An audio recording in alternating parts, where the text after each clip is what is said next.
네, 안녕하세요. 반갑습니다. 예, 저는 메갈로이어스에서 민사법 강의를 하고 있는 정현석 변호사라고 합니다.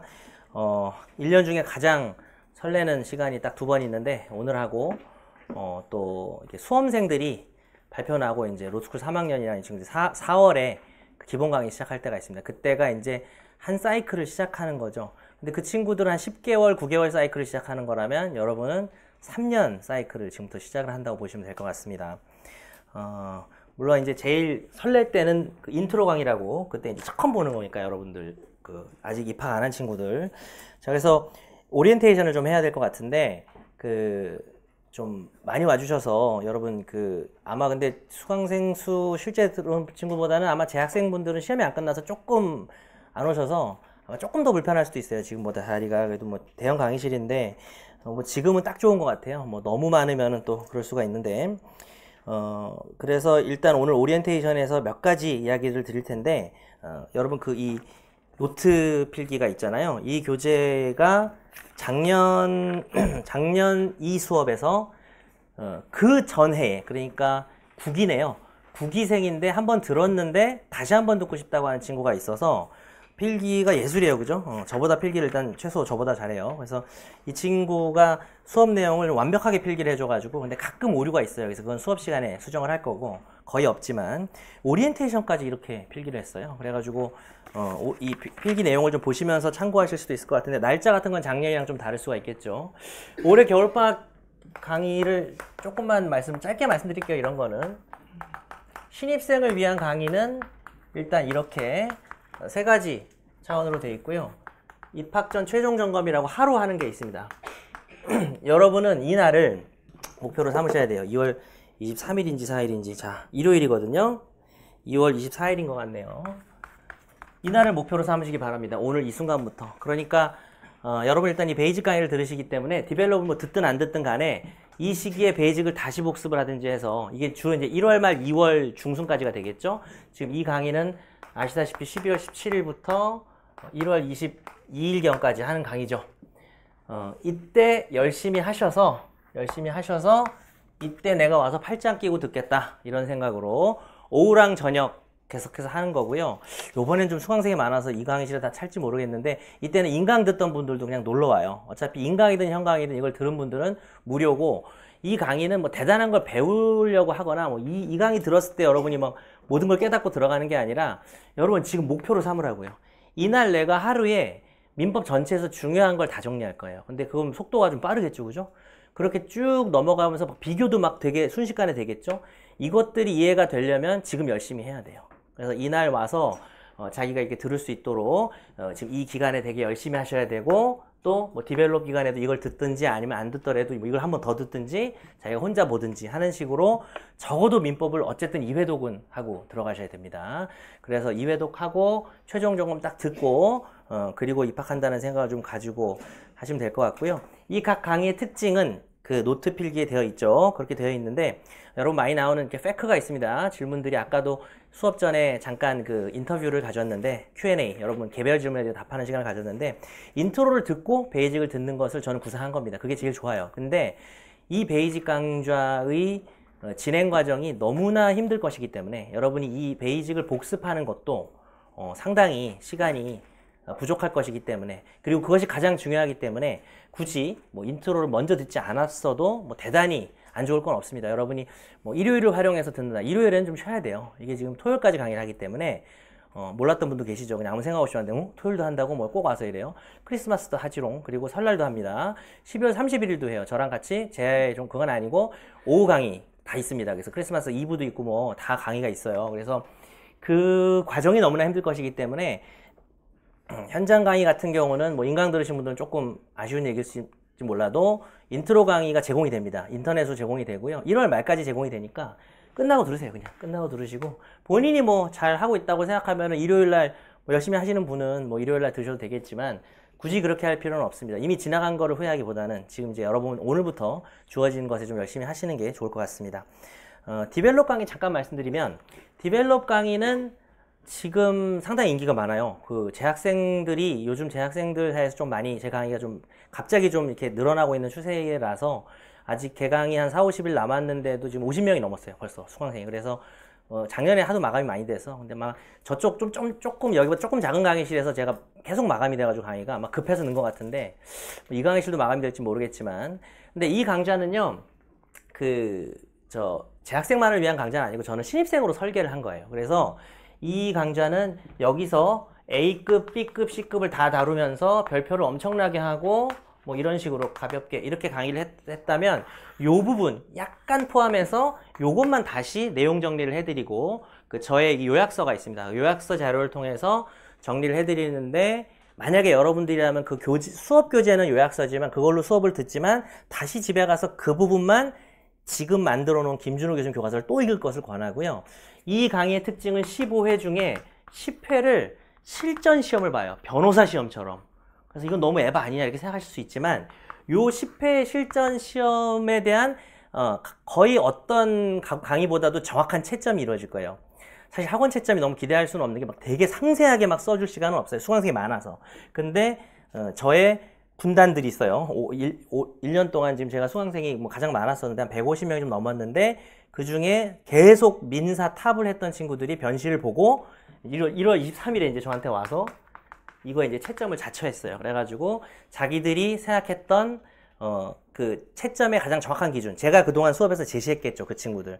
그걸 가지고 계속 탑을 찍었던 친구들인데 뭐 무조건 합격할 친구들이죠. 뭐 로3도 있고 재시생도 있고 한데 그 친구들이 여러분 답안지를 좀 교정을 해주는 거죠. 아주 철저하게 교정해주지 못해요. 미리 얘기하지만. 그러나 그리고 제가 매 시간 그 문제에 대해서 이렇게 썼지 저렇게 썼지라고 얘기를 하니까 실전에서 답안을 작성하는 요령을 알려드리죠.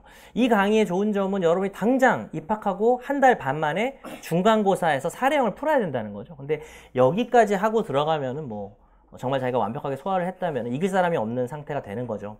자, 그러나 단점은 베이직 때 자기가 완전히 소화를 못했다면 디벨롭 강의가 좀 빠를 거고 그 다음에 시험을 봐야 되기 때문에 사람이 좀 지칠 수 있어요. 그럴 때 이제 그거를 버텨내지 못하면 오히려 마상만 잔뜩 있고 뭐 이러면서 공부가 싫어질 수도 있는 거고 또 형법이랑 헌법을 또 못 보죠. 디벨롭을 보게 되면. 그래서 뭘 포기해야 돼요. 뭐 하나 포기를 해야 되고 어떤 과목을 그냥 2월에 인강으로 듣는 거죠. 이게 끝나도 2월 뭐 10 며칠에 끝나기 때문에 13일인가 10 며칠에 끝나니까 한 2주가 남으니까 이때 뭐 예를 들어서 뭐 디벨롭을 안 듣고 그냥 헌법이랑 형법만 열심히 하시고 디벨롭을 이때 인강으로 듣든지 아니면은 뭐 이때 디벨롭을 들었으면은 뭐 이때 헌법을 듣든지 이런 식으로 하고 또 그거는 여러 가지 조언이 나뉠 수 있지만 헌민형을 그래도 다 보는 게 낫냐 민법을 2번 봐야 된다는 건 확실한데 민법을 2번 보면서 헌법, 형법도 가볍게 보고 들어가냐 헌법은 총론만 보고 들어갈 것인가 형법도 총론만 보고 들어갈 것인가 다 볼 것인가 아니면 다 포기하고 민법만 미친 듯이 보고 하는 게 낫다 이거는 선배마다 조언이 달라요. 그래서 그거는 제가 딱히 어느 쪽으로 말할 수는 없을 것 같아요. 그래서 결국 분명한 건 베이직 때 열심히 해야 된다는 거예요. 베이직 때 정말 열심히 하신 분들은 이 기간에 디벨롭을 그냥 와서 강의만 듣고 복습을 별로 안 하고 그냥 듣기만 하고 남은 시간에 헌법, 형법을 공부하는 사람도 있었어요. 그죠? 여러분 그 15일 토요일 설명회 때 제 수강생이 왔는데 좀 부적절한 친구가 왔죠. 너무 열심히 한 친구가 와가지고 뭐 학교에서 뭐 다 수석이고 뭐 그죠? 검찰 시험도 지금 전국에서 거의 수석한 친구가 와서 8기 친구인데 변시가 3주 남았는데 여기 와서 설명회를 하는 그 위험, 그죠? 지금 남들은 지금 바빠 죽겠는데 설마 되겠죠? 그래서 저도 부탁하기가 미안했는데 이제 그 친구는 그렇게 했대요. 그 친구는 다 했어요. 11월에 헌법을 이미 다 면접할 때 하고 민법은 이제 여기 완전 2개를 다 집중하면서 요때 형법을 그냥 가볍게 총론을 강의를 들었대요. 근데 그 친구가 이때 진짜 열심히 했거든요. 디벨롭 할 때 그냥 가볍게 디벨롭 들으면서 형법도 볼 수 있는 그런 상황이 된 거죠. 근데 여러분이 그렇게 될 가능성은 별로 없을 거예요. 그렇게까지 열심히 하는 사람 잘 없고 걔는 예외에 속하는 거고 그렇게 못해도 로스쿨 가서 잘할 수 있어요. 그래서 그거는 뭐 이상향이고 이상향은 항상 낮아질 거예요. 그죠? 난 지금 딱 이렇게 저도 이제 사법연수원 딱 입학할 때는 사법연수 입학한 애들끼리 처음 신입생 모임을 가지면 다 자기가 판사고 검사예요. 그리고 무조건 대형펌 아니면 어딜 가지? 막 김앤장을 가나? 막 이러고 있어요. 그러다 1년 지나면은 취업이 뭐 이러고 있는 거죠. 다 마찬가지예요. 여러분도 그럴 겁니다. 어차피. 그래서 미리 얘기해버리면 근데 중요한 건, 그 태세 전환이 중요합니다. 예. 공부 계획도 마찬가지예요. 여러분 제가 이따가 말씀드리겠지만 하루에 무조건 6시간을 복습을 해야 돼요. 4시간 수업 듣고 무조건 10시간 하셔야 되고 그리고 일요일에 노는 게 목표야. 알았죠? 근데 그걸 못 지키면 일요일에 못 놀게 되는 거예요. 그래서 그렇게 말씀을 드리지만 그것도 계획대로 안 될걸? 오케이 계획대로 안 될 거라는 게 확실해요. 그래서 그러면 태세 전환이 중요해요. 모든 계획은 좌절될 거야. 분명히. 근데 그때 그냥 좌절해서 에라이 그러면서 술 먹으러 가는 게 아니라 그 상황에서 뭘 하는 게 최선인지를 선택하는 사람이 이기는 겁니다. 전 과정을 자기 전 계획대로 하는 친구는 전체 수강생 100명 중에 한두 명도 안 될 겁니다. 그래서 어차피 포기하세요. 그렇게 되는 사람은 잘 없고 저도 그렇게 못해요 사실. 그래서 뭐 그런 얘기를 좀 드렸어요. 디벨롭 얘기하다가 얘기가 조금 이런저런 얘기가 나왔는데, 자, 그 다음에 그 선행학습 성공 방법에 대해서 좀 말씀을 드릴게요. 우리 노트에서는 1페이지와 2페이지에 좀 나뉘어서 있는데요. 자, 요거는 작년 같은 경우는 제가 여기저기서 많이 떠들었는데, 올해는 잠깐 그 신입생 뭐 선행학습 100% 뭐 성공법인가 활용법인가 하는 영상이 지금 있어요. 그래서 그걸 보신 분들은 조금 들었던 얘기일 수는 있지만 자세하게 얘기는 좀 안 했습니다. 그래서 제가 특히 이제 거기를 보시면 될 것 같아요. 노트 1페이지에 보면 절대 원칙이라고 했어요. 선행학습 성공에. 되게 건방지죠? 여러분 앞으로 많은 분들의 조언을 들을 거예요. 여러분이 아는 어떻게 알게 된 운 좋게 알게 된 성적이 좋은 선배가 있을 수 있고요. 뭐 로스쿨이 다를 수도 있고 자기 로스쿨 선배일 수도 있고 또 나중에 막 변호사들이 와서 멘토링도 해줘요. 어떤 학교는 그 로스쿨 출신 변호사가 와서 만나가지고 얘기도 좀 해주고 그다음에 여러분 지도 교수도 있을 거고 그죠? 그다음에 뭐 친구들 중에 먼저 입학한 친구들도 있겠죠.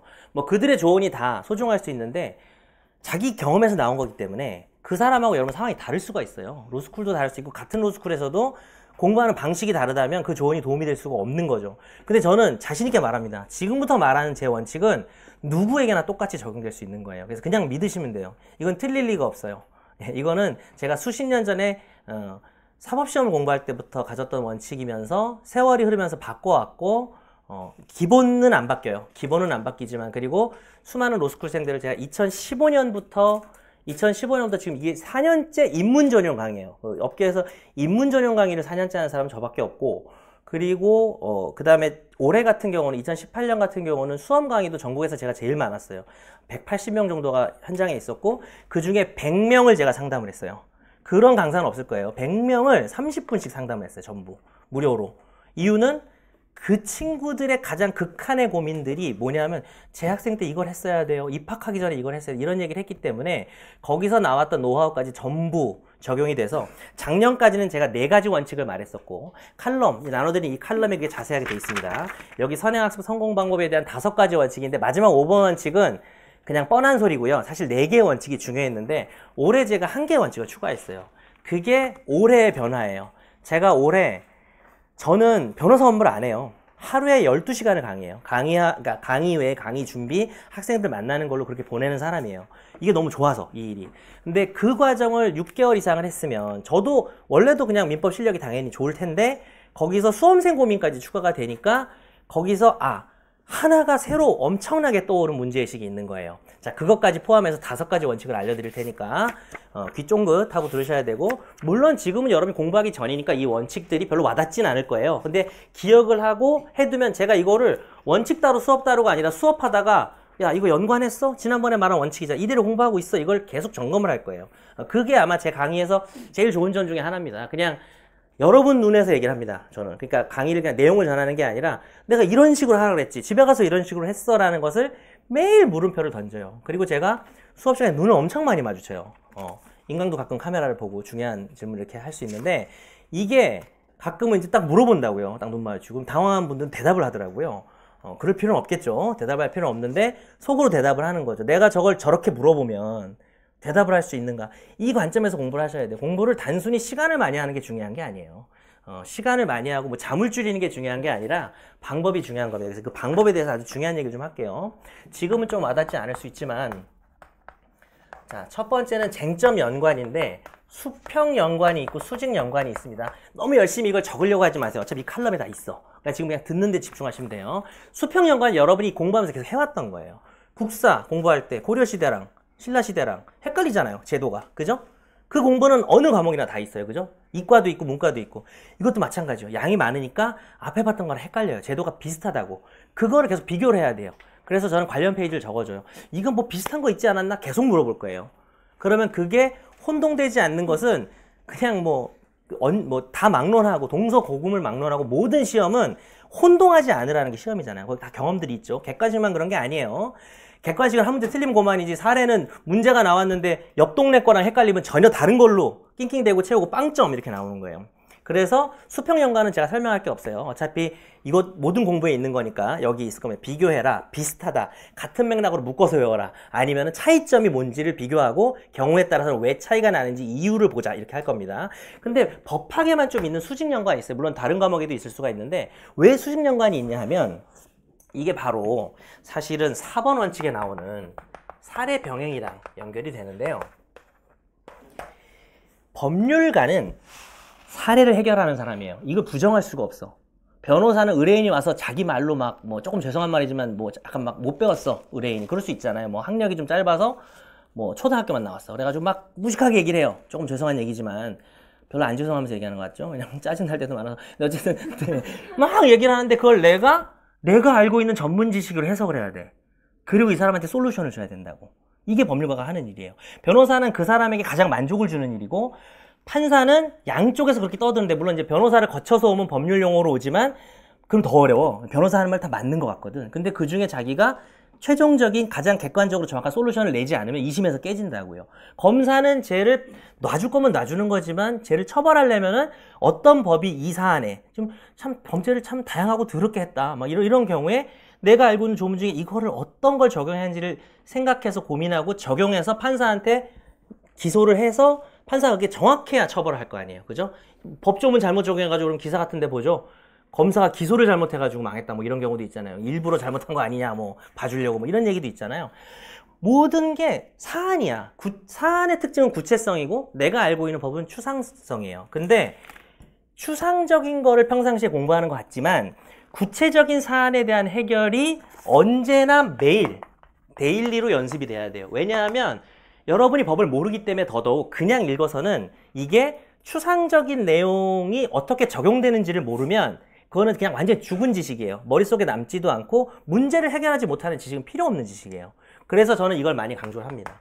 그러다 보니까 이제 뭐 들려오는 얘기 중에 뭐 로스쿨 스터디 했던 친구들끼리 선행하면서 뭐 요즘 뭐 정현석 많이 듣는데 이러면서 근데 걔는 뭐 이렇게 사례를 하니까 좀 어렵지 않을까. 우리는 비법이고 법알못인데 여러분 다 법알못. 지금 법대가 없어요. 그래서 저는 법대가 병존하던 시절에도 저는 비법을 위해서 수업을 했던 거고 전혀 법을 모르는 사람도 이걸 해야 돼요. 오히려 법을 모르니까 이걸 해야 돼요. 그나마 법대 나온 애들은 사례를 풀어봤잖아. 사법시험 공부하는데 사례를 풀어봤잖아. 여러분은 그날 배운 내용을 그날 사례를 풀어봐야 돼요. 이틀 뒤에 풀어봐도 그게 안 돼. 왜냐면 내용이 어렵기 때문에. 그래서 이게 매우 중요하거든요. 근데 내가 뭐 얘기하다 이게 나왔냐면 수직론 연관이 뭐냐면 나는 단원을 1단원부터 100단원까지 수업을 할 거 아니에요. 수평적으로 늘어서. 근데 제 이제 사례가 섞어서 그냥 막 얘기할게요. 진도 사례예요. 진도 한정 사례예요. 제가 특별 제작입니다. 정현석 특별 제작. 왜냐하면 여러분 입문자니까. 근데 이게 왜 의미가 있냐면 모든 기출문제나 일반적인 사례 문제는 다 종합이에요. 그래서 이 종합 문제가 나왔는데 제일 앞에 14단원을 쓰고 그 다음에 3단원을 쓰고 그 다음에 25단원을 쓰고 마지막에 2단원으로 마무리. 이렇게 순서가 된단 말이에요. 공부가 논리 순서로 단원이 되어 있는 게 아니잖아요. 자동차를 운행할 때는 순서가 있을 거 아니에요. 시동 걸고 뭐 기어하고 엑셀 밟고 뭐 핸들 돌릴 거 아니에요. 근데 자동차 부품을 1번부터 100번까지 공부할 때는 운행할 때 내가 만지는 순서대로 가는 게 아니잖아요. 그리고 운행을 뒤로 갈 수도 있고 좌회전할 수도 있고 그죠? 다양한 활용법이 있잖아요. 그래서 그 다양한 사안들에 대한 운행 방식에 맞출 수가 없기 때문에 수업은 이렇게 하는 거예요. 근데 이렇게 시험 문제 하나 하는데 이번엔 14, 3, 25, 2였어. 그 다음에는 뭐 5, 51, 72, 뭐 16이었어. 이렇게 막 사례가 있을 거 아니에요. 짧은 사례는 뭐 4, 2였어. 이렇게 끝날 수도 있는 거예요. 그죠? 4, 21이어서 끝날 수도 있는 거예요. 그러면 이것들에 대한 연습이 필요하다는 말은 맞아요. 많이 연습할수록 자동차를 많이 몰아봐야 좋아지죠. 근데 이거에 대해서 이렇게 다양하게 연습할 시간이 어차피 없어요. 그래서 병행이 돼야 되는데 한 가지 방법은 나중에 여러분 좀 기본이 되면은 이 연습을 해야죠. 사실 이게 디벨롭이에요, 사실은. 근데 저는 디벨롭도 진도별로 해요.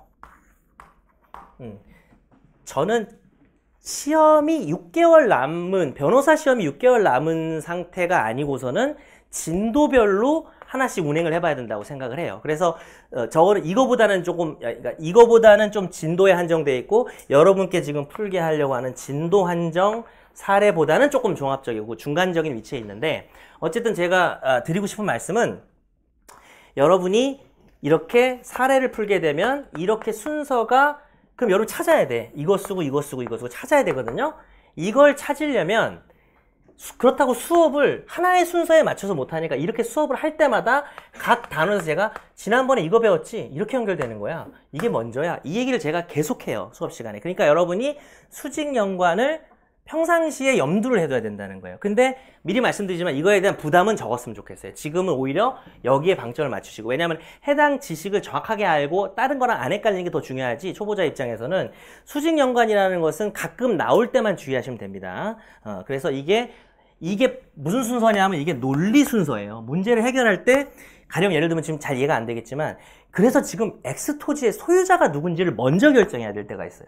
소유자가 얘니까 그럼 얘는 불법행위자구나 이렇게 된다고요. 근데 이게 단원 순서가 아니란 말이야. 무슨 말인지 알았죠? 그래서 결국은 그 각 단원을 잘 봐야 되는 것입니다. 그래서 그 점을 좀 말씀을 드리고, 그래서 수직 연관은 뭐다? 쉽게 정리하면은 저는 수평적으로 수업을 하지만 그것들이 논리적으로 어떻게 연결되고 선후가 어떻게 되는지를 알아야 된다는 거고, 그게 제가 가끔씩 이게 지금 데일리 테스트인데, 제가 병행하는 데일리 테스트가 진도에 한정되어 있기는 하지만 저 수직 연관이 조금씩 보이기 시작하는 거예요.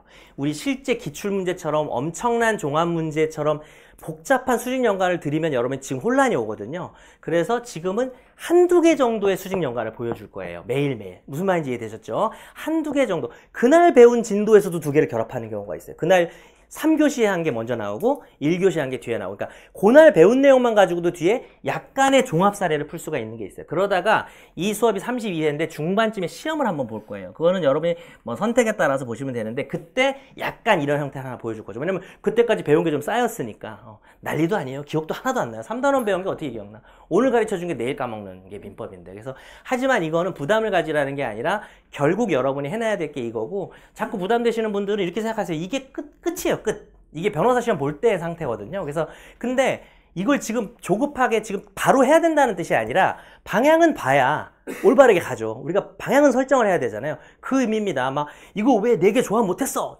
1번부터 나와. 뭐 이렇게 하는 게 아니에요, 수업이. 그래서 그렇게 생각하시지 말고요. 요거 지금 2개 같이 설명해 버렸습니다. 자, 여기까지는 조금 추상적인 얘기였는데, 자, 이제 되게 쉬운 얘기를 좀 할게요. 자, 두 번째 원칙이 ASAP죠. 이게 진짜 중요한 겁니다, 이거. 이건 여러분 태도를 말하는 거예요. 태도. 자, 이거는 사실 제가 해줄 거예요. 이것도 제가 다 해줄 거예요. 그냥 저 믿고 따라오시면 돼요. 제가 책임을 질게요. 근데 요거는 내가 책임을 못 져. 나름대로 나는 노력을 하는데, 이게 뭐냐면 단기에 집중해서 끝내야 돼요. 반드시. 이거는 엄청나게 차이가 나요. 그 나중에 칼럼 보면 아시겠지만 하루에 4시간씩 공부하는 갑돌이가 50일 동안 공부를 하는 거예요. 얘는 민법을 200시간 동안 쉬지 않고 했어요. 근데 을순이는 하루에 8시간씩 해서 20일만 공부하고 해외여행을 떠났어요. 얘는 160시간 공부하는 거예요. 그죠? 자, 끝날을 맞춰봅시다. 얘 마지막 종강하는 날, 그리고 얘 종강하는 날 둘이 만났어요. 갑돌이랑 을순이랑 만나서 민법 시험을 봐요. 무조건 을순이가 이겨요. 내가 장담합니다. 무조건 이겨요, 얘가. 40시간이나 모자라는데. 하루 8시간을 단기에 집중해서 한 사람이 민법을 잘할 수밖에 없어. 이게 민법의 엄청난 특징이에요. 이건 바꿀 수가 없어.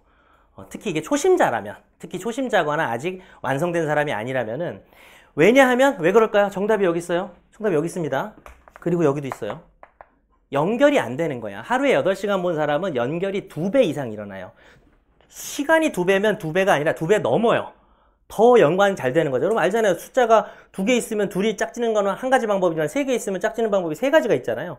4개 있으면 콤비네이션 모르겠어요. 하여튼 오래돼서 콤비네이션 하면 더 많잖아요. 이 사람은 화학작용이 훨씬 많이 일어나요. 그래서 이게 막 끝났을 때 자, 어제 8시간을 보고 다음날 보면 어제 거랑 더 연결이 잘 되겠죠. 근데 얘는 4시간씩 보면은 얘가 16시간 안에 만날 거를 16시간 동안 이틀 사이에 만날 거를 얘는 4일 만에 만나니까 3일 뒤에 기억이 희미해져서 연결을 못 시키고 넘어가요. 이해되셨죠? 그 얘기는 무슨 얘기냐 하면 너무 꼰대스럽지만 놀면 안 된다는 거예요. 절대. 이 시간은 여러분이 하기로 했으면 놀지 마시고, 인강 특히 잘 들으세요. 제 강의의 인강의 최대 단점은 밀린다는 거예요. 모든 강의가 그렇지만 강의가 어려우니까, 힘드니까, 그리고 열심히 안 하는 친구는 논외고, 열심히 하는 인강러도 듣다가 어려우니까 다시 듣고 싶고 멈추고 싶고 이렇게 하다 보니까 4시간 분량의 강의를 한 6시간, 7시간까지는 이해를 하는데, 왜냐하면 인강 듣는 친구들은 끊고 또 복습을 하는 거잖아요, 중간에. 여러분은 라이브로 듣고 가서 해야 되지만. 그러면은 뭐, 한 1.5배수? 최대한 2배수까지는 인정을 하는데, 강의만 듣고 복습도 안 한 느낌인데 4시간인데 지금 8시간 들었다는 거예요. 그래서 시간 체크가 중요해요. 인강 듣는 분들은 절대 이 형강하고 사이클이 밀리면 안 됩니다. 설명회 때 왔던 여학생 한 명 있었죠. 그 성대 로스쿨생이고, 뭐 거의 뭐 1등, 한 개 틀려서 2등 하고 막 가끔 계속 그 잘하는 친구인데, 그 친구 에피소드를 좀 얘기를 하면, 그 친구가 디벨롭 할 때 처음 왔어요. 제가 이제 좀 학생들이 많아져서 못 외울 수 있는데, 이제 얼굴 거의 다 외우거든요. 이름은 못 외워도. 근데 딱 요 자리에 앉아 있는 거예요. 근데 이제 처음 보는 친구인 거죠. 그래서 재학생이라고 생각했죠. 왜냐하면은 신입생이 베이직도 안 듣고 디벨롭 들을 수는 없잖아요.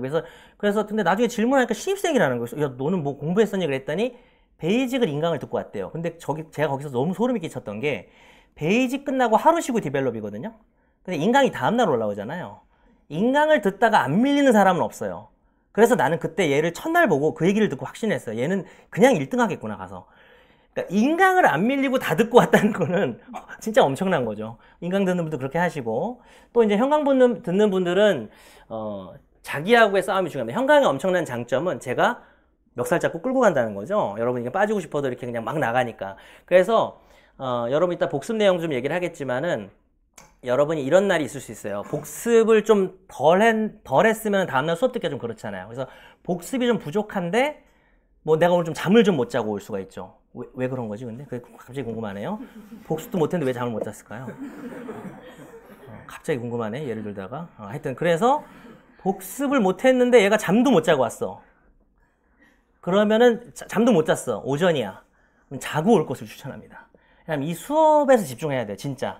저는 수업에서 진짜 열일을 하기 때문에 이 책을 혼자 읽어서는 도저히 할 수 없는 걸 제가 하기 때문에 집중을 하셔야 돼요. 그래서 저는 쉴 때도 15분을 쉬어요. 그러니까 졸리면 주무세요. 15분 동안 엎드려 주무시고, 그런 식으로 수업에 좀 현강에는 집중을 할 수 있도록 하면 좋을 것 같고요. 그래서 좀 이 얘기를 하다 말았는데, 자, ASAP는 결국은 단기에 집중해서 끝내야 되기 때문에 여러분이 빨리 끝내고 놀러 가시고 뭐 이게 낫습니다. 그리고 내가 수업을 만약에 뭐 계속 며칠씩 빠져야 되고 이러면 차라리 인강을 듣는 게 나을 수도 있어요, 차라리. 근데 뭐 며칠씩 빠져야 되는 사람은 인강도 며칠씩 빠져야 될 거라서 어차피 잘 좀 선택을 하셔야 될 것 같고, 뭐 한 말씀 드리자면, 근데 이제 지금 다른 일을 하고 계시거나 뭐 여러 가지 사정 때문에 아르바이트를 하고 있거나 아니면 뭐 다른 거 뭐 하고 있던 게 있는 분들도 계실 거예요. 근데 주어진 상황에서 어차피 최선을 다할 수밖에 없고요. 최대한 저는 가장 좋은 방법을 여러분한테 얘기를 하는 거기 때문에, 그런 분들도 뭐 남은 그 수업에 대해서 뭐 복습을 좀 못하더라도 내가 빠지는 날은 열심히 강의 인강 올라오는 거라도 듣고 오자, 뭐 이런 생각으로 여러분이 좀 임하시면 될 것 같습니다. 자, 그 다음에 세 번째도 역시 제가 해드릴 거라서 별로 고민하실 필요가 없는데, 강약 조절입니다. 강약 조절. 분량이 너무 많기 때문에 강약 조절을 안 하면 절대 안 됩니다. 제가 별표 2개, 3개 한 거는 2번, 3번 보고 오시라는 얘기고요. 별표 안 한 거는 진짜로 가볍게 읽어줘야 돼요. 거기서 시간이 걸리면 안 됩니다. 자기가 하루 내가 6시간 공부할 거다, 4시간 공부할 거다. 사실 빠짐없이 4시간만 공부해도 저는 되게 훌륭한 거라고 생각합니다. 자기가 공부하기로 한 시간이 있는데, 어차피 하루는 정해져 있는데 내가 그날 나간 진도가 이만큼인데 오늘 내가 하루 공부할 시간의 절반을 했는데 뭐 3분의 1도 못했다라고 하면 무조건 잘못하고 있는 거예요, 그거는. 나는 여러분에게 하루에 해야 된다고 생각하는, 할 수 있는 양을 줍니다. 사실은 할 수 없는데요. 어쨌든 하루에 여러분이 할 수 있는 양을 준 거예요. 난 몰라. 준 거야. 그거 다 하는 애들 많아. 근데 그걸 내가 못하고 있으면 무조건 공부를 잘못하고 있는 거예요. 그러면은 안 중요한 걸 좀 덜 보든지, 내가 가끔 수업하다가 뭐 이따 밑줄 얘기하지만 그냥 동그라미 치고 읽어보세요라고 하는 건 읽지 않는 거야, 그냥. 예를 들면 그런 분은. 그리고 내가 중요하다고 했던 것만 보셔야 돼요. 그리고 이 강약 조절을 가장 명확하게 알 수 있는 방법이 다음날 데일리 테스트를 풀면 내가 강약 조절을 잘하고 있는지를 아실 수 있게 됩니다. 그래서 요 점 조금 강조드리고요. 자, 그 다음에 마지막으로 제가 올해 좀 추가한 원칙이 하나 있어요. 근데 이게 수험생들은 진짜 공감을 할 텐데, 변시 수험생들. 여러분 지금 신입생이라서 공감력은 좀 떨어질 수 있는데, 내가 지금 했던 말을 기억만 좀 했다가 내가 이제 데일리 테스트를 풀거나 수업을 할 때 이 얘기를 하면, 아, 이게 그거구나 라고 좀 생각을 하시면 될 것 같아요. 새로운 개념 표지인데 칼럼이 없는 건데, 제가 문제 상황이라는 단어를 올해 제일 많이 썼어요. 야, 수험생은 이게 중요하구나. 문제 상황이고 여러분도 마찬가지예요. 1학기 중간 기말도 똑같습니다. 이거는 지금 되게 유치하게 설명을 할 수밖에 없을 것 같아요. 그냥 우리가 법 공부 들어가서 제가 해드리고 뭐 이런 거죠. 판례라고 하는 것들이 다양한 분쟁에 대한 대법원의 결론이죠. 그걸 외워서 답을 써야 되잖아요. 여러분이 아무리 안 들어봤어도 판례가 중요하다. 판례 외울 게 되게 많다라는 얘기는 들으셨을 거예요. 그래서 뭐 영순의 집에서 다툼이 있었는데 삼형제인데 첫째가 이겼다더라. 이게 만약에 판례라 칩시다. 그 다음에 순자네 집에서 싸움이 있었는데 두 자매인데 동생이 이겼다더라. 이런 결론들이 있어요. 판례가. 근데 가장 단순한 공부 방법은 순자네는 동생, 영순에는 첫째. 이긴 결론을 외우는 거죠. 자, 근데 사람들이 그렇게만 공부하는 사람들은 잘 없고요. 아무래도 여러 가지 조언들과 이런 걸 들어서 왜 이겼는지에 관심이 좀 갔습니다. 왜 여기서는 영순에서는 영수가 첫째인데 걔가 이겼을까? 왜냐하면 둘째가 영수 거를 먼저 훔쳤다든지 셋째가 먼저 폭력을 썼다든지 그래서 판사가 이제 부모인 거예요. 그래서 야, 이거는 첫째가 이겼다. 승소라고 하는 결론이 나올 때 왜 그 사람이 승소고 이 사람이 패소인지 이런 걸 뭐라 그래요? 논거, 이유, 근거라고 하죠. 이제 그것까지 공부를 하면 이제 공부를 되게 잘 하는 상태가 되는 거죠. 차이점은 어디서 나냐 하면은 결론, 누가 이겼다 졌다만 외운 사람은 일단 객관식용 공부만 한 거예요. 근데 논거까지 외운 사람은 답안지를 채울 수 있는 이유와 논리가 생겨서 사례형과 기록형에서 고득점을 하게 되고요. 그 사람은 객관식도 잘해요. 어차피 논거까지 같이 기억을 했기 때문에 결론을 좀 더 잘 알고 있죠. 그런데 이것까지 다 했는데도 엄청나게 점수를 깎아먹는 상황들이 벌어집니다. 자, 그게 정말 중요한 얘기인데 오늘은 그냥 듣기만 하고 넘어갈게요. 왜 싸웠는지에 대한 관심을 가져야 됩니다. 이제 법학 공부도 패러다임이 사실 이건 수십 년 전부터 그래 왔는데 이제 누군가가 이거를 강의하는 사람이 전문가가 이런 패러다임을 제시를 하면 이제 공부 방법론이 그렇게 바뀌는 거죠. 실제로 저는 4년 전부터 입문자들에게 했던 여러 가지 방식들이 이제 다른 분들도 좀 벤치마킹을 하는데 제가 올해 제시하는 올해 수험생들에게 제시했고 내년을 바라보는 신입생들에게 최초로 제시하는 이 상황은 문제 상황이라는 거예요. 그러니까 이 판례가 어떤 사안인지를 제일 중요하게 볼 필요가 있어요. 왜냐하면 교수님들이 법률가와 법조인 그 다음에 법대 교수들이 법학이 암기 과목이라는 말을 듣는 걸 좋아할까 싫어할까? 엄청 싫어할 거 아니에요. 자기들도 암기 엄청나게 했으면서. 그리고 암기할 게 많아요, 실제로. 저도 암기하라는 얘기를 되게 많이 할 거예요. 근데 암기할 게 많은 것도 사실이지만 암기 과목으로 전락하는 사람은 그걸 좋아하는 사람이 없어요. 그게 뭐 자존심 때문에 그런 게 아니라 아까 내가 법률가가 뭐 하는 사람이라고 했어요. 그게 암기로 될까? 케이스를 다 외워가지고 새로 나한테 찾아온 의뢰인의 문제를 해결할 수 있을까? 케이스를 볼 때 누가 이겼고 왜 이겼는지도 보지만 어떤 케이스였는지를 알아야 되거든요. 그러면 다른 케이스가 왔을 때는 다르게 생각할 수 있어야 되는 거죠. 실제 최근에 로스쿨과 이 얘기를 하다가 재학생들과 변호사 시험 보는 친구들이나 모의고사 문제들에 법전의 모의고사 문제들에 전형적으로 외우는 거 있죠. 수험 A급. 이거를 문제 상황을 바꿔서 내는 게 등장하기 시작을 했어요.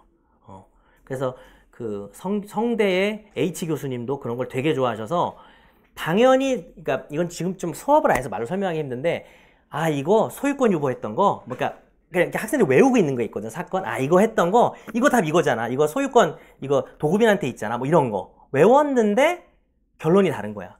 보니까 문제를 읽어보니까 판례를 바꾼 거죠.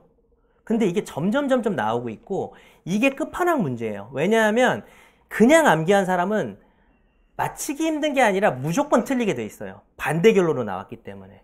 그런데 처음 공부할 때일수록 그 문제 상황의 주목을 처음 여러분이 저랑 민법을 공부할 때, 오늘부터 1일이야 우리는, 그죠? 이때부터 문제 상황을 여러분이 체크를 하시면 기억에도 오래 남고 정확하게 이해를 해서 아무도 여러분 넘볼 수가 없는 실력이 되는 거예요. 그래서 학생들이 근데 왜 결론하고 결론만 외울까? 걔들이 잘못이 아니야. 왜 결론만 외울 것 같아요? 양이 너무 많으니까 결론만 외운 사람도 짱인 거야, 사실. 결론도 못 외우는데. 근데 이걸 어떻게 외우느냐? A급만. A급은 다양한 변형, 선택형, 사례형, 기록형에 번갈아서 복잡하게 출제가 되는 거죠. 그래서 다시 어디로 연결되는 거야? 다시 이걸로 연결되는 거야. 내가 이때 A풀이라고 한 거는 두 번, 세 번을 읽다 보면 문제 상황도 알게 되는 것이죠. 그리고 논거에도 주목을 하게 됩니다. 여러분 여기서 C급, B급 이런 거 있죠? 문제 상황이 뭐 개볼 필요 없어요. 그냥 결론만 외우면 돼요. 자, 민법이라는 게 방대하다 보니까 결론만 단순하게 암기하고 더 이상 사고할 필요가 없는 것도 되게 많고요. 그리고 제가 지금 말한 이 문제 상황에 주목하라는 것은 A급에 한정된 얘기예요. 그래서 강약 조절이 중요합니다. 그래서 이런 정도가 여러분이 선행학습을 성공하는 중요한 요령이라고 좀 생각을 합니다. 그래서 그 정도 말씀을 드리고 이제는 이 강의와 관련된 내용을 좀 하고, 제가 작년에 OT를 70분 했더라고요. 그래서 너무 그런 것 같아서 내일 또 조금 나눠서 한 20분 정도?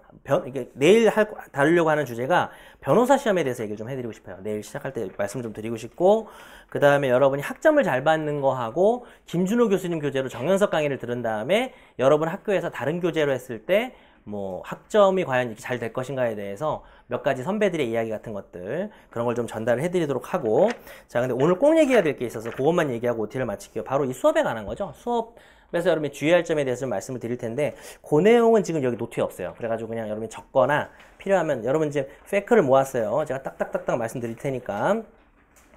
자, 일단은 좀 자잘한 것부터 먼저 얘기할까요? 법전은 아무거나 보세요. 상관없고, 한글 법전 보세요. 그냥 한자 법전 보지 마시고요. 여러분 로스쿨에서 시험 볼 때는 수험 변시용 법전으로 볼 겁니다. 거기 한자로 돼 있어요. 민소는 한글인데 민법은 한자로 돼 있거든요. 근데 열심히 그때까지 한글로 공부한 사람은 그 시험 한 달 전쯤에 한자 법전을 좀 봐도 자기가 봤던 조문들이기 때문에, 그리고 뭐 한 학기 범위에 나오는 조문이라는 게 뭐 수백 개는 아니거든요. 그러니까 거기 나오는 거 뭐 채권자 이런 단어들이 지금 여러분 이제 이 김준호 교수님 교재를 봐도 한자가 조금은 있잖아요. 그래서 그때 완전히 없애셨나 요즘에는. 자, 그래서 조금은 있기 때문에 제목이나 이런 데서 작은 글씨로 있죠. 그래서 그냥 한자 신경 쓰지 마요. 한자 신경 쓰지 말고 심지어는 그냥 앱으로 봐도 돼요. 앱으로 법전을 봐도 되는데, 왜냐하면 김준호 교수님 책에 조문이 박스가 돼 있어서 조문 정리를 책에다 해도 돼요. 그래서 여러분이 따로 법전을, 그러니까 선택이에요. 한글로 된 큰 글씨 법전을 사세요. 살 거면. 그래가지고 나는 조문을 따로 좀 공부하고 싶어. 그것도 좋아요. 나랑 수업했던 걸 거기다 좀 옮겨놔도 되는데 그럴 시간이 별로 없을 거예요. 그래가지고 별로 살 필요는 없을 것 같고, 그냥 여기 책에서 조문을 그냥 보시고, 가끔 이제 필요하면은 뭐 볼 수도 있고, 좀 괜히 좀 사신 분도 계실 것 같은데 비싼 거 살 필요 없고, 민법전을 프린트해서 봐도 돼요. 상관없어요. 별로 의미 없고요. 한자 법전을 지금 보려고 하지 마시고. 근데 나중엔 조금 봐야 돼요. 그러니까 시험 볼 때는 한자로 된, 전혀 안 보고 들어가면은 한자로 된 법전 보고 당황하거든요. 그래서 그 중간고사 범위에 나오는 조문이라는 게 뭐 100개가 안 될 거예요. 그럼 그것만 뭐 좀 보는 거죠. 몇 조인지 약간 숫자도 좀 외우고, 지금도 외울 필요가 없는데, 그때 되면 이거는, 근데 저랑 지금 열심히 하다 보면 숫자가 좀 외워져요. 맨날 나온 거 동해양은 536 이렇게 나와요. 그래서 숫자를 외우려고 하지 말고, 여러분 외우는 거랑 외워지는 거랑 달라요. 그냥 외워지는 거지, 그건 뭐 바보같이 숫자 외우고 있는 거 아닙니다. 한자 외우는 것도 아니에요. 근데 여러분 중간 기말을 보기 전에는 뭐 입학해서부터 좀 한자를 본다든지 이렇게 하시든지, 지금은 전혀 신경 쓰지 마세요. 자, 현강 들으신 분들 복습 영상이 제 강의 때문에 시작된 건데, 원래 복습 영상 제공이 없어요. 뭐 2과목 이상 들으면 뭐 일부 복습 영상 제공한다는 건데, 제 강의가 제가 그걸 무조건 해야 된다 그래서, 신입생들인데 다뤄야 될 양은 많고 내용이 어렵기 때문에, 그렇다고 제가 쉽게 강의를 하고 몇 개 주제를 빼버리면, 제가 선배들 조언도 많이 듣거든요. 여러분 선배들 절대 그렇게 하지 마라. 변호사님이 했던 게 다 나온다. 그래가지고 계속 유지하고 있어요. 그 얘기는 뭐예요? 여러분도 뭐 엄청나게 힘들 거라는 거예요. 그래서 놓치는 것도 많을 거고, 뭐 하루 빠지면 좀 데미지도 있고 그럴 수 있어서 복습 영상을 제공을 하는데, 자, 지금 잘 듣고 그렇게 하십니다. 인강은 또 두 배수를 드리죠. 현강은 그 복습 영상을 거의 뭐 제 강의만 해드리는 건데, 신청하고 2주 들을 수 있어요. 그러니까 한꺼번에 너무 많이 신청했다가 2주 동안 못 들으면 재신청은 안 돼요. 그래서 여러분 정말 무리하게 신청하지 마시고, 자기가 들을 수 있을 때 신청을 하시고요. 4월 말까지 제공돼요. 그러니까 여러분 중간고사까지는 들을 수 있으니까, 예를 들어서 복습 영상 한 번도 신청 안 하고 그냥 현강 열심히 들으신 분들은 2월 달에 이거를 복습 영상 쫙 신청해가지고 한 번 다 들어도 돼. 다시 들어도 돼요. 그죠? 좋죠. 그죠? 근데 또 들어도 모를 겁니다. 어렵기 때문에. 근데 사실 자기가 모르겠다고 생각하는 순간 자기 또 알고 있는 건데, 그리고 여러분이 피치 못할 사유로 빠질 경우에는 사유서를 내면 그 복습 영상 제공의 횟수와는 별도로 드리기 때문에 그것도 잘 활용하세요. 사유서는 뭐 엄마 생신 뭐 이런 것도 되니까 알아서 하시기 바랍니다. 자, 그렇게 하시고, 아주 그렇게 빡빡하진 않아요. 뭐 몸이 아팠다 이런 건 사후적으로 제출하면 다 해줄 겁니다. 그래서 요거는 뭐 별도로 해주시는 거죠. 이렇게 하시는 게 좋을 거고요. 근데 대신 여러분 복습 영상 제공이 제가 너무 강력하게 요청하고 또 빌어서 얻어낸 거기 때문에, 사실 이게 당연히 되는 서비스는 아니라는 것만 조금 알아주세요. 그래서 왜 빨리 안 넣어줍니까? 뭐 이렇게 하지 마시고, 학원에서 좀 배려를 해준 거니까 그렇게 좀 알아주셨으면 좋겠고, 그 다음에 밑줄 자료는 이따가 설명을 드리겠지만 오늘 형광펜 나눠드렸잖아요. 그래서 밑줄 긋는 요령에 대해서는 수업 시작하면서 알려드리도록 하는데 밑줄 자료를 궁금해 하셔서 밑줄 자료는 전체가 제공되는 게 아니라 처음 한 3일 정도는 밑줄 자료 없이 제가 수업 시간에 밑줄 다 그어 드릴 거예요. 그래서 조금 밑줄 그을 때 잠 깨고 설명 듣고 이런 식으로 해서 진행을 하고 한 4일차부터는 하루 진도의 뭐 절반 가까이의 밑줄 자료가 지금 사진으로 올라갈 거예요. 그래서 여러분이 그거를 좀 치고 와야 돼요. 근데 거기에 시간이 또 주객이 전도되면 안 되니까 뭐 30분에서 1시간 이상 분량이 안 되도록 제가 좀 해드리고, 근데 어떤 수강생들은 태블릿을 가지고 와서, 그러니까 내가 일부 드리는 거는 밑줄을 그어서 오라는 거고, 그어 왔다고 생각하고 내가 좀 편하게 수업하겠다는 거잖아요. 밑줄 안 그어주고. 근데 태블릿을 사서 안 그어오고 이렇게 펴놓고 들으면서 이렇게 긋기도 하더라고요. 그거는 여러분 선택으로 하시기 바랍니다. 근데 수업 시간에 밑줄을 그어주는 게 장점은 있는데 모든 부분을 다 긋다 보면은 진도가 좀 못 나가요. 그래서 약간의 절충을 4년간 해본 결과 아예 밑줄 자료를 나눠주면은 여러분이 3시간 동안 밑줄 긋다가 와요. 그럼 복습을 못 하잖아요. 그래서 여러분 복습 시간도 확보가 필요해서 가장 좋은 절충안이 1시간 정도 분량, 좀 천천히 하는 사람은 1시간 정도 하는 식으로 밑줄 자료를 미리 나눠드리는 방법을 생각을 하고 있습니다. 자, 그 정도 말씀드리고 가장 중요한 거 한두 개 말씀드리고 진짜 OT를 마칠게요. 제 수업에서 가장 중요한 건 데일리 테스트입니다. 교과서도 아니고 내 강의도 아니고 데일리 테스트예요. 다음날 수업 전에 와서 데일리 테스트를 안 푸실 거면 수업을 안 듣는 게 낫다고 말할 정도로 그래도 들으시고요. 1시, 자, 지금부터 말씀드리는데 사실 1시 40분에 수업을 시작하겠습니다. 앞으로 정확하게. 그 얘기는 여러분한테 마지막 기회를 준 거예요. 여러분 1시 반까지는 와야 될 거 아니에요. 그래서 10분이라도 볼 기회를 드린 거고, 여러분은 1시 10분에 오실 것을 추천합니다. 그래서 30분 정도는, 그러니까 뭐 1시 10분 정도, 1시쯤 와서 30분 정도 보고 한 10분 쉬고 들어오시는 걸 추천을 드립니다. 데일리 테스트를 완벽하게 쓰시려면 30분 동안 쓰긴 부족할 거예요. 욕심 있으신 분들은 막 오전에 와서 여기 어차피 열어놓으니까 데일리 테스트는 10시 반에 비치가 됩니다. 그래서 그거를 10시부터 와서 풀어도 좋은데, 자, 그럼 데일리 테스트 활용법 말씀드리게 제일 중요한 거예요. 자, 데일리 테스트는 요걸 잠깐 볼게요. 오늘 OT만 하고 좀 쉬어야겠네요. 너무 길어져가지고 요거 좀 보겠습니다.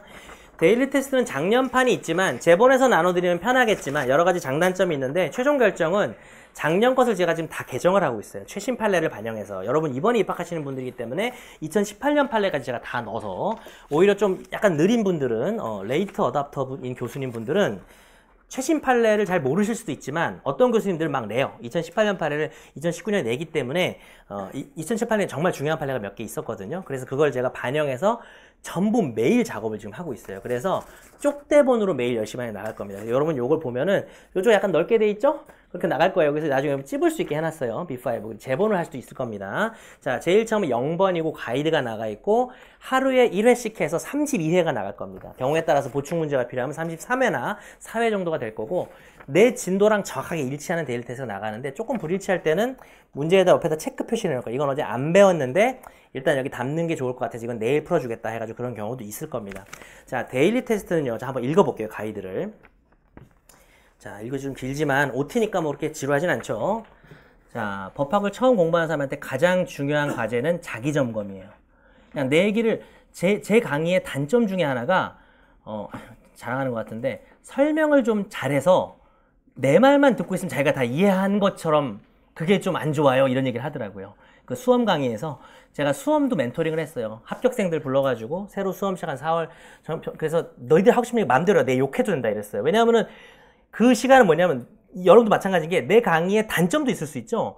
혹은 단점이라기보다는 그러니까 내 강의에 적응하기 위한 방법, 이렇게 하면 큰일 나, 뭐 이런 거 있잖아요.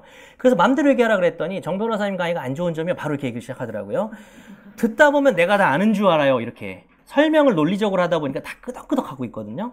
그래서 진짜 이해했는지를 여러분 점검해야 됩니다. 그건 내가 못 해줘요. 근데 나는 약속할 수 있어요. 여러분이 자기 점검을 하기 위한 제일 좋은 프로그램, 전국에서 제일 좋은 초심자용 자기 점검 프로그램을 매일 제공한다는 거예요. 데일리 테스트로. 그럼 여러분 그거 활용하셔야 되겠죠. 보겠습니다. 수험생이 민법 공부 방향을 매일 체크해야 돼요. 하루 양이 많기 때문에 며칠 해보고 일주일 됐으니까 시험 한번 볼까? 아닙니다. 저는 그렇게 안 해요. 이제 자, 완벽한 자기점검의 최고의 프로그램을 주지만 실제 여러분이 해야 되는데 어떻게 하느냐? 두 번째 달라. 데일리 테스트가 여러분 전날 공부의 축약이야. 아주 과언을 하자면 데일리 테스트만 봐도 돼. 책 안 봐도 돼. 무슨 얘기 하는지 알겠죠? 데일리 테스트만 풀 수 있으면 다 필요 없는 거야. 그래서 역으로 말하면 데일리 테스트를 하나도 못 풀겠다면 어제 공부 잘못한 거야. 여러분이 처음 푸는 거니까 많이 틀릴 거고 어려울 거예요. 그거 갖고 마상입을 하는 게 아니라 너무 방향이 틀려. 자기가 데일리 테스트인데 하나도 답을 못 쓰겠어. 그러면 어제 잘못한 거야 그냥. 그래서 이게 점검의 기회를 주잖아요. 그죠? 시행착오를 하지 말라고. 시행착오를 하면 학생들이 다음 강의를 또 듣고 그래요. 근데 한 번 들을 때 잘해야지. 진짜 열심히 잘한 친구들은 2학년 때부터 나 만나러 안 와요. 과연 누구를 위한 일인지 모르겠지만 이게 1학년 때 진짜 열심히 베이직 듣고 여름에 한 번 정도 더 와서 끝내버리고 2학년 때 안 와요. 특히 2학년 때 민법을 잘 안 하니까. 근데 이제 3학년 때 되면 또 오기도 하고. 뭐 예외도 있어요. 1학년 때 하고 1학기 전체 수업 했는데 2학년 올라갈 때 이걸 듣고 있는 거야. 베이직을 와서. 그랬더니 그냥 기본부터 다시 보고 싶다는 거야. 뭐 그런 경우는 있지만 그건 진짜 예외고 진짜 잘하는 애들은 안 와요. 나보러. 그러니까 여러분 그런 상태가 돼야 돼요. 자, 그래서 데일리 테스트 그 키가 여기에 있어요. 데일리 테스트에. 자, 내가 문제를 낼 거 아니에요. 1번, 물음에 답이 맞았는가? 이건 당연히 여기 볼 거예요. 밥을 해도 이건 생각하겠죠. 나 틀렸어, 맞았어. 이건 생각하겠죠. 근데 두 번째가 중요해요. 이게 법학의 특징인데요. 답변까지의 과정에 필요한 것들을 모두 썼는지. 그게 되게 중요합니다. 특히 사례 문제에서 잘 봐요. 내가 이 답에 이르는 과정에서 필요한 판례나 조문을 다 썼는지. 두 번째, 불필요한데 괜히 쓴 건 없는지. 세 번째, 해학적인 것, 잘못된 것을 쓰지 않았는지. 세 개예요. 처음 나온 걸 유익적 기재사항, 뭐 굳이 우리가 이렇게 적을 필요 없어요. 두 번째 건 무익적 기재사항, 세 번째 건 유해적 기재사항이죠. 말하자면. 그죠? 이런 것들의 관점에서 평가해야 돼요. 참고로 이 부분에 대한 자세한 이야기는 뭐 사례형, 여기서 사례형 똑똑하게 공부하기 1번인가? 거기 보면은 이 A타입, B타입으로 수험생을 나눠서 이 세 가지 얘기가 나와 있으니까 참고 보시고. 자, 점검사항에서 자기가 답이 자꾸 틀려. 내 질문에 대한. 그러면 자기 복습 과정에서 이해나 암기가 부족한 거예요. 그냥 노력을 해야 돼요. 어쩔 수가 없습니다. 어제 가르쳐 줬는데 답이 틀렸으니까. 자, 근데 사실 한 번만 공부해서 하는 게 어렵기 때문에 내가 왜 답이 틀리지? 공부 방법을 좀 바꿔야겠다. 뭐 집단 상담이라든지 뭐 그럼 카톡에다가 뭐 상담을 보내도 되고 인강 들으신 분은 게시판에다 올리셔도 됩니다. 제가 인강도 게시판에 올리는 것 중에 게시판으로 답하기 좀 묘하면은 답변에다가 내가 전화번호 올려버려요. 사실 어차피 비공개 글이니까. 그럼 전화해라 해가지고 그냥 전화로 한 2, 3분 말해주는 게 나으니까. 여러분 카톡으로 질문하면 제가 보이스톡으로도 답을 합니다. 막 안녕하세요 막 이러면서 말로 해요. 그냥 뭐 쓰기가 막 이럴 때가 있어서 PC에다 쓰지만. 자, 그 다음 점검사항 2번은 결국은 고득점 답안 작성법이에요. 내가 1번은 해결됐어. 문제 답은 딱 보였어. 근데 이제 여기서 이제 주로 문제가 되죠. 뭘 써야 이 답에 이르는 거지? 라는 과정인 겁니다. 자, 이거는요, 초심자의 경우에 제가 미리 말씀드릴게요. 여러분이 내일부터 잘할 수가 없어요. 그러니까 뭘 써야 되고 뭘 안 써야 되는지 알 수가 없다고. 그래서 내일부터 배우는 거야, 나랑. 알았죠? 그걸 배우는 시간이 매 수업 1교시인 거예요. 그러니까 그거 뭐 자기 한번 일단 그냥 해봐요. 일단 어제 배운 거 중에 뭘 근거로 써야 되지 한번 해보고. 이건 근데 점점 나아져야 돼요. 점점 나아져야 되고 이거를 이제 완전히 시험처럼 보는 게 디벨롭이고, 또 우리 상반기 딱 중간에 끝나지만 뭐 한 1월 5일이나 이쯤에 여태까지 배운 내용을 시험 한번 보면은 대신 제가 그때는 범위를 알려줄 거예요. 예를 들어서 뭐 채권자 대위 뭐 요것만 공부해봐 이렇게 해가지고 뭐 월요일 정도에 보는 게 낫겠네. 일요일날 하고 와서 그때 한번 연습해 보는 거죠. 근데 그때도 잘 안 될 거예요. 그래도 입학해서 잘할 수 있어요. 왜냐면 여러분처럼 이 강의처럼 이렇게 미친 듯이 훈련하고 가는 강의가 없기 때문에 사실은 너무 많은 걸 제가 요구하는 것이긴 합니다. 그래서 2번에 대해서 초심자 입장에서 절대 조급하게 생각하지 말고 해설을 잘 들으세요. 저걸 썼어야 돼? 나는 이거 왜 썼지? 근데 이거 쓰면 안 되나? 그럼 어떻게 하면 돼? 나가 질문하라고, 나한테 쉬는 시간. 이거 저 썼는데 이거 쓰면 틀려요? 이거 물어보라고요. 아셨죠? 그것도 반영해서 제가 또 해설을 또 해드릴 수도 있고. 자, 그다음에 데일리 테스트가 둘로 이루어져 있어요. 하나는 단문입니다. 단문은 표현 대리의 요건을 써라 이렇게 돼 있어요. 그냥.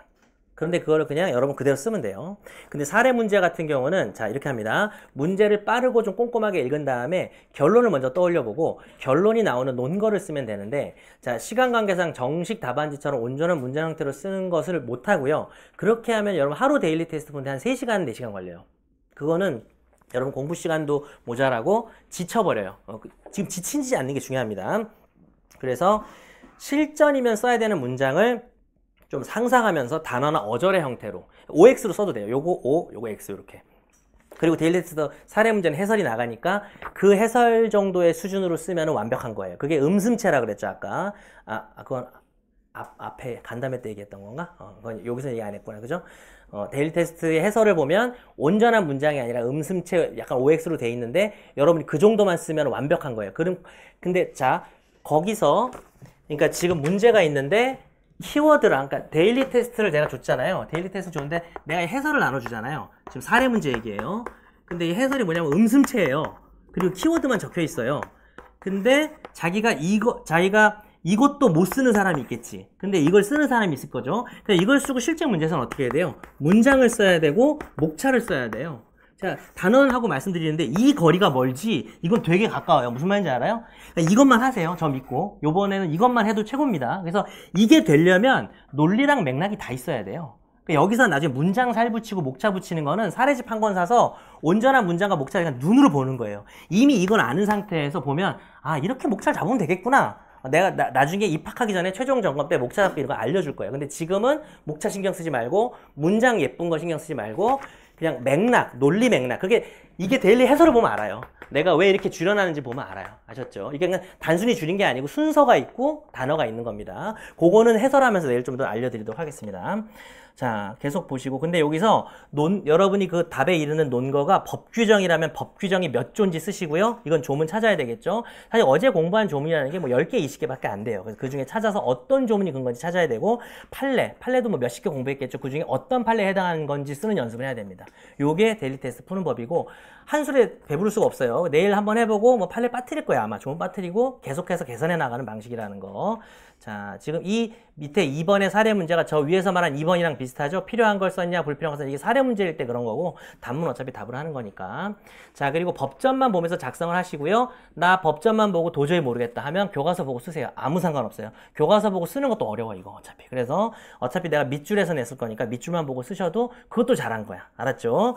절대 지치지 마시고, 절대 상처 입지 마시고. 자, 그래서 마지막에 있지만은 조급하게 생각하지 말고 최선을 다해서 써보고 1교시 해설을 들으면은 많이 슬플 거예요. 그죠? 아, 이거 뭐 어제 배운 건데 왜 하나도 못 쓰냐 이럴 건데 요거를 그냥 안 빠뜨리고 그냥 꾸준히 어떻게 보면 그래봐야 32번이잖아요. 어떻게 보면.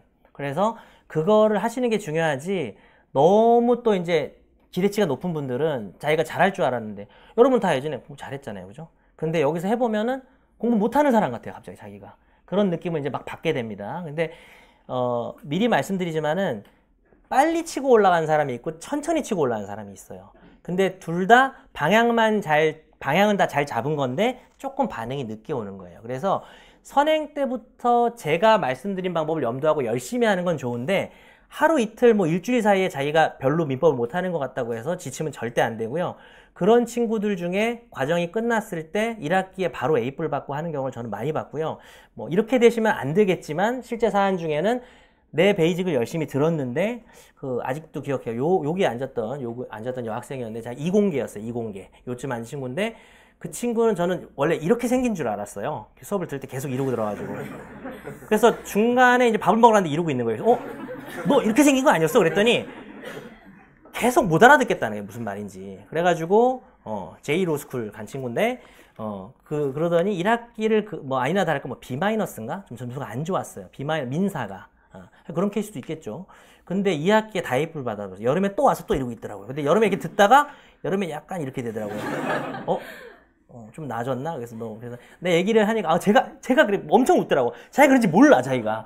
그러니까 여러분 뭐 표정은 별로 중요하진 않은데 그 친구 이렇게 나 아이 컨택 하다 갑자기 일단 멈추는 거예요. 눈이 이렇게 하고 있으니까. 근데 이제 이 친구가 2학기에 오르더라고요. 근데 이제 이제 좀 알 것 같다는 거예요. 그래서 좀 늦게 나올 수도 있는 거예요. 물론 1학기 학점 중요한 건 맞고 그걸 다 목표로 하는 건 맞는데 제가 얘기했죠. 차차 포기하게 된다고. 어차피 그렇게 됩니다. 근데 처음부터 포기할 필요는 없겠죠. 그래서 열심히 하시는데 늦게 올라올 수도 있는데 자기가 지금 당장 잘 안 된다고 포기해버리면 늦게도 안 올라오는 거잖아요. 빨리 올라오고 늦게 올라오는 게 무슨 차이예요, 그죠? 어차피 나중에 잘하면 되는 거고, 그렇습니다. 그래서 그 점을 말씀드리고, 또 한두 개, 밑줄. 그 다음에 복습 방법은 수업을 하면서 좀 알려드리고, 내 소개를 안 했구나. 내 소개는 근데 안 궁금? 어쨌든, 1분만 제 소개를 하고 마치겠습니다. 여러분이 그래도 어떤 사람의 강의를 듣는지는 알아야 되니까, 일단 저는 보잘것없는 사람이고요. 소송을 해도 막 강의하면서 소송하니까 막 지고 막 그래요. 그래서 잘 못 나갑니다. 그래서 수업을 하기 전에는 괜찮았는데 오히려 1, 2년 차 때 되게 전연차 변호사인데도 잘했었어요. 근데 이 강의의 어떤 금단을 끊지 못해서 거의 접었어요. 그래가지고 법무법인 정률이라고 한 변호사 한 7, 80명 되는 데서 그래도 한 2, 3년 만에 파트너가 됐어요. 대단하죠. 근데 나이가 들어서 그런 게 늙어가지고 좀 시험을 늦게 합격하다 보니까 나이가 있으니 파트너를 하지. 네? 그래가지고 그냥 파트너를 했어요. 그래서 하다가 거기서 주로 이제 채용 면접 같은 걸 많이 봤어요. 신입 변호사들. 왜냐면 민법 문제 막 내고, 민법을 좋아하니까 원래. 그렇게 하다가 욕 먹고, 그 다음에 이제 올해 제가 법무법인 하나 차렸어요. 근데 거의 바지예요, 바지. 그래가지고 후배가 차리는데 법무법인 차리려면 돈이 많아야 됩니다. 그래서 저는 돈이 없고요. 정말입니다. 그래서, 슬퍼하실 필요는 없고, 갑자기 분위기가. 그래서 이제 그냥 이름만 대고 어쏘를 하나 뽑았어요. 6기 로스쿨 출신 변호사 한 명 뽑아가지고 같이 이제 공유한다는 말에서 미안하지만 그렇게 쓰고 있죠. 다들 공유라고 하죠. 같이 이 어쏘를 쓴다 이래가지고. 그래서 제 사건이 제가 한 30개 하다가 요즘에 한 3개 정도 하고 있어요. 그래가지고 강의만 하고 있어서 그 어쏘가 지금 100억짜리 사건을 혼자 하고 있습니다. 1년차 변호사인데 이제 재판할 때는 같이 가요. 가가지고 걔한테 막 브리핑 듣습니다. 어떻게 된 거지? 막 이렇게 막 듣고 가지고 의뢰인한테 이거 보시면 안 되는데 이거 의뢰인이. 그래서 100억짜리 남의 사건을 지금 이렇게 하면서 제가 볼 땐 이렇습니다. 그래서 어쏘가 옆에서 표정이 좀 그렇죠. 방금 나한테 들어놓고 막 이렇게 이러다 망할 것 같아요. 변호사. 어쨌든 이렇게 얘기하면 안 되는데. 그래서 이제 내 소개를 하고 있었는데 왜 이상한 얘기를. 제가 뭔 얘기를 하고 싶었던 거죠? 그래서 저는 강의를 너무 좋아해요. 강의하는 걸. 너무 좋아해서 여기 학원 성주신이고 새벽 2시, 3시까지 청소하시는 아주머니 부부 맨날 만납니다. 그래서 언제 자? 이러고 알아서 자겠죠. 뭐 이렇게 맨날 연구하고 이렇게 하는데 어릴 때부터 그랬어요. 공부할 때도 공부 방법에 관심이 많았어요. 왜냐면 제가 암기력이 진짜 안 좋아요. 뻥 아니고 진짜 안 좋아서 너무 부러웠어요. 친구들 한 번 보면 다 외우고 하는데 그래서 암기할 방법을 연구하다 보니까 논리를 찾으니까 암기가 잘 되더라고요. 그래서 그거를 내가 대입 공부할 때나 사법시험 공부할 때 적용을 해서 정말 좋은 결과를 냈어요. 되게 짧게 공부하고 좋은 결과를 내서 이걸 너무 알려주고 싶어서 사법시험 과외를 좀 했었어요. 근데 그때 이제 합격률이 정말 좋았어요. 그냥 뭐 완전 그 당시는 다 법대잖아요. 근데 전부 비법이었고 학교도 다 다양했어요. 학부도 다 다양한데 처음 2차 시험 보는, 처음 1차 합격해가지고 2차 시험 보는 친구들이 10명이 내가 그룹 스터디를 했는데 6개월 동안 전 과목을 다 했어요. 제가 7과목을. 근데 진짜 뻥 안 치고 맹세하고 9명이 붙었어요. 처음 2차를 공부하는데 10명 중에 그러니까 제가 하는 방법을 다 매일 30분씩 내용을 요약해서 그때 그 2008년이에요, 여러분. 그걸 녹음해서 음성 파일로 만들어가지고 이상한 mp3 나오던 시절에 요즘 휴대폰으로 다 하잖아요. 해가지고 뭐 파일로 만들어가지고 그걸 막 시험 볼 때까지 들어가지고 처음 시험 2차 시험 본 애들 다 합격한 거예요. 9명이. 그래서 지금 뭐 판사 뭐 변호사 다 하고 있는데 그때 내가 이제 내 재능을 알아봤죠. 나는 내가 하는 것보다도 이게 알려주는 게 좋구나라고 생각해서 강의를 하고 있고, 인문 강의는 아까 말씀드렸지만은 처음 할 때부터 수강생이 제일 많았던 게 인문 전용 강의가 없었고, 그게 니즈가 많았던 거예요. 비법이 그때 되게 불안하니까, 또 법대가 있으니까, 사실 출신이 남아있으니까 또 불안해서 1위였는데, 2018년은 저는 인문의 해가 아니라 변호사 시험의 해였어요. 너무 많은 그 변호사 시험 수험생들이 저한테 갑자기 몰려와서, 근데 저는 그 이유를 어떻게 분석하냐 하면, 단순 암기식으로 안 된다는 걸 깨달은 거예요. 떨어진 친구들이 이제 그리고 제가 인문을 가르쳤던 친구들이 이제 변시를 받잖아요. 3년, 4년 전에 한 거니까 걔들이 막 합격하고 이런 얘기를 들으면서 제가 변시 강의만 하면서 보냈어요. 거의 1년을. 그리고 여름에는 강의를 하루에 2개, 3개를 했어요. 그리고 제일 중요한 건 애들한테 카톡 다 주고 계속 질문 답하다 보니까 되게 똑똑한 애들 많은 거예요. 나도 생각 못한 거 질문해가지고 내 강의가 좋아지는 거지. 그리고 걔들 눈높이도 알게 되고 하니까 이번 강의는 어찌 보면 작년 베이직하고 똑같지만 제가 조금 달라진 것 같아요. 제가 조금 변시나 여러분 실제 시험을 좀 반영을 해서 정리를 해드릴 수 있지 않을까라고 생각을 하고 뭐 그런 정도, 그게 여러분한테 좋은 영향이 있을 거라고 생각을 합니다. 그래서 그 정도 말씀드리고 네, OT만 듣느라고 시간을 다 보냈네. 그래서 15분 정도 쉬고 3시부터 본격적으로 수업을 좀 시작하겠습니다.